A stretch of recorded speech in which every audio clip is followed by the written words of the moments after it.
Hello, I am Ixac Dueñas, the Senior Administrative Assistant for Collaborative Governance. Welcome to orientation.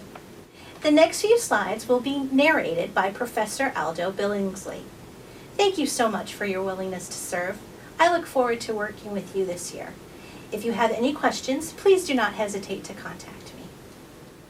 Shared governance can be defined as the collaboration that occurs between faculty, staff, students, and administrators for planning and decision-making as it relates to major policies and strategic initiatives.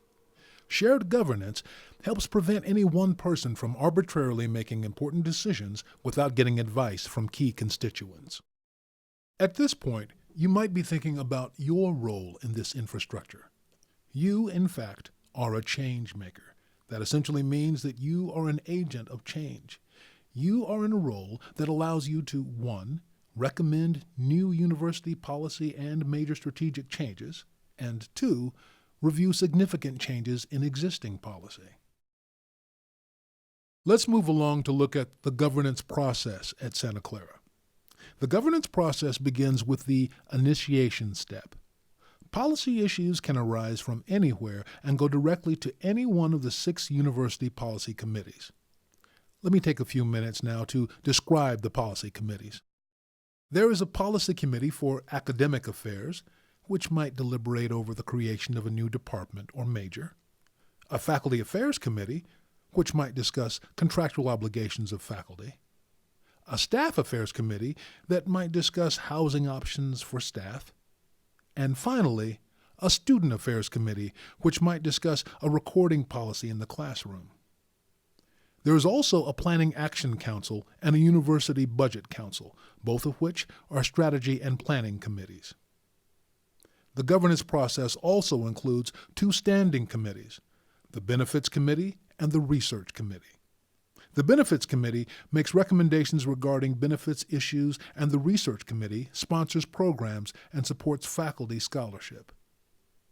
Alternatively, if a policy issue does not go directly to the policy committee, it can be directed to the University Coordinating Committee, the UCC.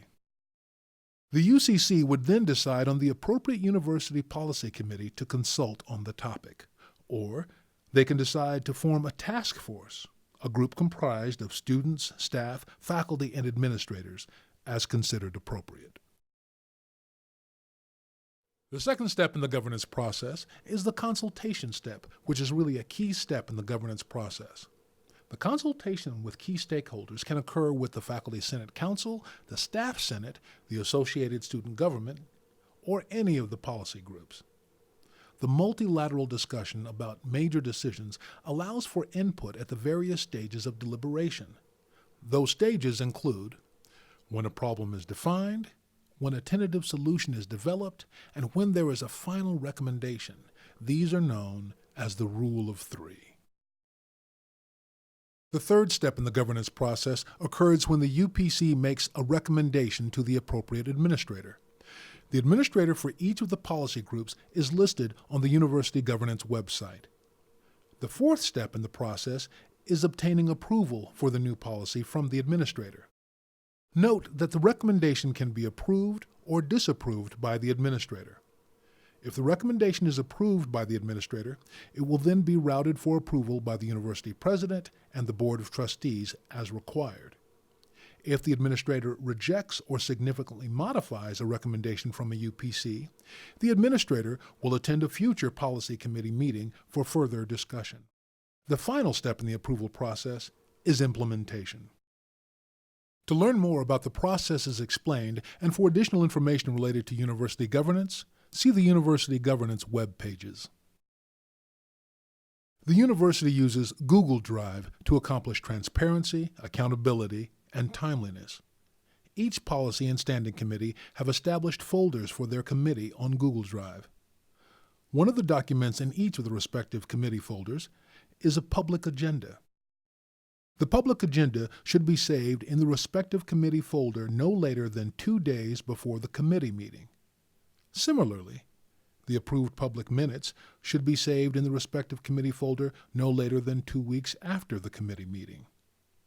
Of course, These guidelines help us to communicate amongst committees and assist committee members with tasks that they need to accomplish in a timely manner. I'd like to take this opportunity to thank you for watching and learning more about the shared governance structure at Santa Clara University.